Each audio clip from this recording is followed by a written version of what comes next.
스가랴 8장은 어제 스가랴 7장에 이어서 베델 사람들이 금식 관련 질문을 한 것에 대한 두 번째 장입니다. 8장은 세 문단으로 구성되고 있습니다. 먼저 8절까지는 금식 관련 질문 답변 초반부입니다. 여기서는 포로 귀한 세대를 향하신 온전한 선민 회복을 약속하고 있고요.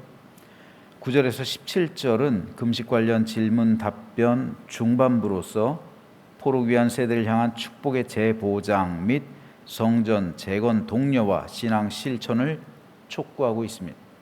마지막으로 18절에서 23절은 금식 관련 질문 답변의 종결 마지막 부분입니다. 선민 금식일들의 축제일로의 변경을 다루고 있고요. 그리고 이방인들의 대회심에 종말론적 비전을 제시하고 있습니다. 이래서 7장과 8장에서 야기된 금식일 관련 질문에 대한 답을 하고 있습니다.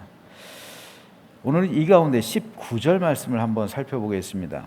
만군의 여호와가 이같이 말하노라. 넷째 달의 금식과 다섯째 달의 금식과 일곱째 달의 금식과 열째 달의 금식이 변하여 유다 족속에게 기쁨과 즐거움과 희락의 절기들이 되리니 오직 너희는 진리와 화평을 사랑할지니라. 하나님은 베델 사람들이 제기한 금식일에 관한 질문에 대해서 최종적으로 두 가지 답변을 주십니다. 그것이 19절에 이렇게 기록되어 있는 거예요. 이것은 첫째로 넷째 달의 금식과 다섯째 달의 금식, 일곱째 달의 금식, 열째 달의 금식이 변해서 유다 족속에게 기쁨과 즐거움과 희락의 절기들이 될 것이다 라는 말씀입니다. 어제도 말씀드렸지만 하나님께서 이스라엘 백성에게 명령하셨던 금식일은 1년 중에 대속죄일 단 하루였습니다. 그러나 이스라엘 백성들은 이 대속죄일 외에도 넷째 달의 금식, 다섯째 달의 금식, 일곱째 달의 금식, 열째 달의 금식을 각각 지키고 있었던 거예요. 4월 금식은 바벨론의 느부갓네살이 예루살렘 성벽을 붕괴시킨 달, 그 날을 기억해서 하는 금식일이에요. 5월 달에는 왜 금식했냐면 여호와의 성전과 왕궁이 무너졌기 때문에 금식했어요. 7월 달에는 왜 금식했냐면 남유다가 멸망한 뒤에 유다 총독으로 세웠던 바벨론이 세우고 갔잖아요. 그다랴를 죽였어요. 암살했어요. 그래서 그것을 또 기억해서 7월에도 금식해요. 10월에도 금식하는 이유는 바벨론의 느부갓네살이 예루살렘을 완전히 포위했던 달이 10월에 있어요. 그래서 10월에도 금식하는 거예요. 다 나라의 멸망과 관련이 되어 있는 거예요. 그런데 이 모든 금식인들은 하나님께서 명령하신 날이 아니에요. 인간적인 생각으로 자기들의 생각으로 만들어서 자기들의 규례로 지키던 절기들이었습니다. 이스라엘 백성들은 왜 나라가 망하게 되었는지를 살핀 게 아니라 단순히 비극적인 역사의 고통을 회고할 뿐이에요. 이스라엘 백성들은 나라가 망한 것에 대해서 슬퍼하고 그 고통 가운데 빠져 있는 것에 절망하면서 그날의 고통을 되씹고 있었던 거예요. 하지만 하나님은 나라가 망하게 된 이유가 무엇인지 그들로 하여금 깨닫길 원하신 겁니다. 원래 하나님께서 명령하신 금식은 모든 멍에를 끌어주고 자유와 회복을 소망하는 목적이어야 하죠. 그래서 회개와 통회 자복을 하며 개혁해야 되는 것, 자신의 신앙과 삶을 개혁해야 했지만 이스라엘 백성들은 이와 같은 신앙적인 이유에서 금식을 한 것이 아니었단 말입니다. 그러므로 하나님은 이스라엘 백성들이 지금까지 지키고 있었던 금식은 나를 위하여 하는 것이 아니라 너희를 위하여 한 것이다 라고 말씀하시면서 그 금식을 반대하시는, 그런 금식이라면 하지 말라고 말씀하시는 거예요. 그래서 하나님은 제2 성전을 짓고 예배 회복을 통한 믿음의 회복을 바라셨기 때문에 성전을 먼저 지을 것을 독려하시고 말씀하신 겁니다. 그렇게 된다면 너희가 지금 지키고 있는 금식일들이 기쁨과 즐거움과 희락의 절기들로 바뀌게 될 것이다 라고 하나님께서는 약속하시는 거예요. 이것은 오늘 우리 역시 마찬가지입니다. 우리가 인생을 살아가다 보면 우리 삶에도 나라가 망한 것 같은 좌절을 맛볼 때가 있어요. 그런 고통과 아픔의 시간이 있기 마련입니다. 우리는 모두 연약한 사람인지라 때로 범죄합니다. 그로 인해 징계를 받고 고통과 시련의 시간을 보낼 수도 있습니다. 하지만 하나님은 그 시간을 통해서 우리가 회개해서 다시 한번 하나님에 대한 믿음을 회복시키고 내 삶이 새롭게 되기를 바라시는 거예요. 그렇게 된다면 우리 삶에는 다시금 기쁨, 즐거움, 희락, 행복이 찾아오는 겁니다. 이것은 하나님께서 우리에게 주시는 은혜요, 축복이요, 선물이에요. 그러므로 성도는 늘 회개를 통한 회복하심을 바라야 돼요. 즉 우리 새로움의 출발은 회개란 말입니다. 잘못된 것을 고치는 거예요. 하나님 앞에서 나 자신을 바르게 하는 거예요. 그것을 통해서 진정한 은혜와 새로운 삶이 임하게 되는 것이죠. 그것이 없이 금식을 한다면 그 금식이 아무 관계가 없다, 주님께서 말씀하시는 거예요. 그러므로 저는 저와 여러분과 우리 교회 기도 속에 언제나 회개가 우선되기를 바랍니다. 회개가 가장 우선돼야 돼요. 늘 우리는 회개하는 기도를 해야 합니다.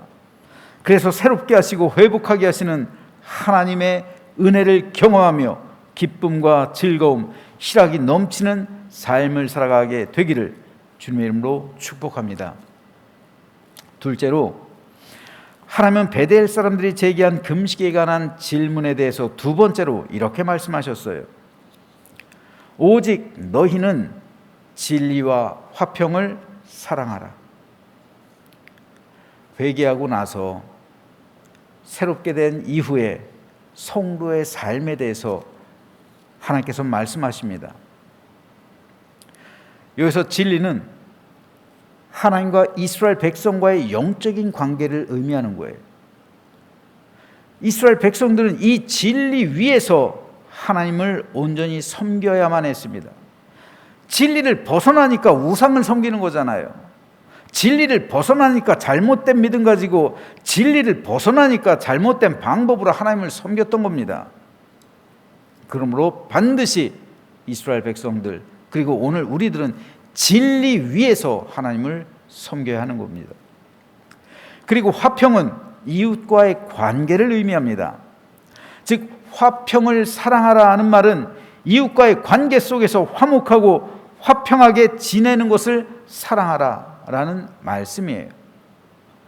그러므로 진리와 화평은 믿음 생활에 있어서 하나님께서 말씀하시는 기본적인 두 가지의 큰 뼈대가 되는 겁니다. 하나님의 교회는 반드시 이 두 가지 뼈대 위에, 이 토대 위에 세워져야 돼요. 그래서 진리에 대해서는 흔들림이 없어야 합니다. 진리는 아브라함 시대나 예수님 시대나 지금이나 변함이 없어요. 진리는 변하지 않습니다. 복음은 불변하는 거예요. 그러므로 교회와 성도는 진리 위에 서서 온전한 믿음으로 하나님과 인격적인 관계, 그 사귐의 시간을 가져야 돼요. 이것이 교회에서 우리가 예배하는 첫 번째 이유가 되는 거잖아요.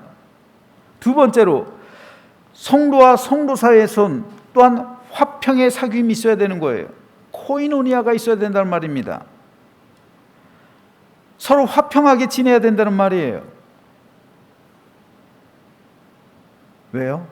교회가 천국이니까요. 그런데 교회에서 일을 하다 보면 성도끼리 부딪힐 때가 있어요. 목회자가 볼 때는 그 순간이 제일 안타까워요. 교회는 사회가 아니에요. 교회는 세상이 아니란 말입니다. 교회는 천국의 모형이에요. 천국의 그림자예요. 천국이 실체라면 교회는 그림자란 말이에요. 천국을 투영하고 있는 곳이에요. 그러므로 교회에서는 성도들이 이곳에 와서 참된 안식과 쉼을 얻어야 돼요. 이것이 성도가 누려야 하는 특권입니다. 그런데 교회에서 일 때문에, 봉사 때문에, 내가 하는 충성과 헌신 때문에 천국의 화평이 깨질 때가 있어요. 섬김과 헌신과 충성과 봉사는 좋은 것들이죠. 성도들의 열매를 위해서 고귀한 것들입니다. 반드시 있어야만 하는 아주 선한 일들이죠. 그런데 그 일들을 하다 보면 화평이 깨질 때가 있어요. 그러면 어떻게 해야 될까요? 내가 하려는 일, 그것과 교회의 화평, 이것이 부딪힐 때가 우리가 하다 보면 있단 말이에요. 어떤 것이 우선일까요? 내가 목적 가지고 일을 하고 봉사하는 게 우선일까요? 아니면 화평이 우선일까요? 여기서 교회가 갈라지는 거예요. 두 가지 교회로 갈라져요. 첫 번째는 사역 중심의 교회, 두 번째는 관계 중심의 교회로 나뉘는 거예요. 이것은 이건 진리가 아니기 때문에 정답은 없는 거예요. 하지만 관계 중심적인 교회가 있고 사역 중심적인 교회가 있어요. 하지만 제가 생각할 때 진리는 변함이 없어요. 진리는 불변해요. 진리에 대해서는 진리가 우선하는 거예요. 진리에 대해서는 타협할 수가 없는 거예요. 성도가 잘못된 믿음 가지고 와가지고 자꾸만 그거 가지고 말한다면 그건 어쩔 수가 없는 거예요. 왜요? 이건 구원과 직결되는 생명과 관계되는 것이기 때문에 진리는 타협할 수가 없는 거예요. 진리는 양보할 수가 없는 거예요. 하지만 제가 생각하기론 봉사와 화평에 있어서는 화평이 우선합니다. 내가 봉사함으로 화평이 깨진다면 내가 봉사하는 걸 멈춰야 돼요. 화평이 우선이에요. 우린 교회에 싸우러 오는 게 아니에요. 내가 일하는데 다른 사람이 상처받는다면 그 사람을 위해서 그만둬야 돼요. 중지할 수 있어야 돼요. 우리는 교회에서 평화와 안식과 쉼을 누리기 위해서 오는 거예요. 사귀러 온단 말입니다. 교제를 위해서 오는 거예요. 위로는 예배를 통해서 하나님과 교제하고 아래로는 성도와의 관계를 통해 쉼과 안식의 교제를 누리기 위해서 오는 거예요. 그런데 섬김과 화평이 부딪힌다면 그때 성도는 반드시 화평을 선택해야 돼요. 하나님께서 우리를 교회로 부르신 것은 본질적으로 우리 안에 임하는 천국을 누리게 하기 위해서요. 이게 초대교회 예배잖아요. 초대교회를 한번 생각해 보세요. 초대교회는 하루 종일 하나님을 예배했잖아요. 그들의 예배는 하루 종일이었어요. 주일날이요. 그래서 하나님을 예배하고 자기들끼리 어울려가지고 식사하고 코이노니아 하는 거예요. 그리고 성도의 전도 사역 그 사명은 월요일부터 토요일까지 하는 거예요. 세상에서 하는 거예요. 그리고 힘들게 그렇게 복음을 증거하며 세상에서 치열하게 살아왔으면 주일에는 하루 쉬는 거예요. 그래서 내 영이 쉼을 얻는 거예요. 안식하는 거예요. 성도들끼리 서로 사랑하는 거예요. 그래서 예수님께서는 마르다가 일을 하면서 불평하잖아요. 그랬을 때 마르다보다는 마리아의 교제, 사귐을 선택한 마리아를 본받을 것을 주님께서 말씀하시는 거예요. 그러므로 오늘 하나님께서 이스라엘 백성에게 말씀하시는 금식의 두 번째 이유는 진리와 화평을 위해서라는 사실을 기억하면서 우리 모두 진리와 화평 안에서 기쁨과 즐거움, 희락과 참된 행복을 누리는 천국 공동체를 이루는 우리 모두가 되시기를 주님 이름으로 축원합니다.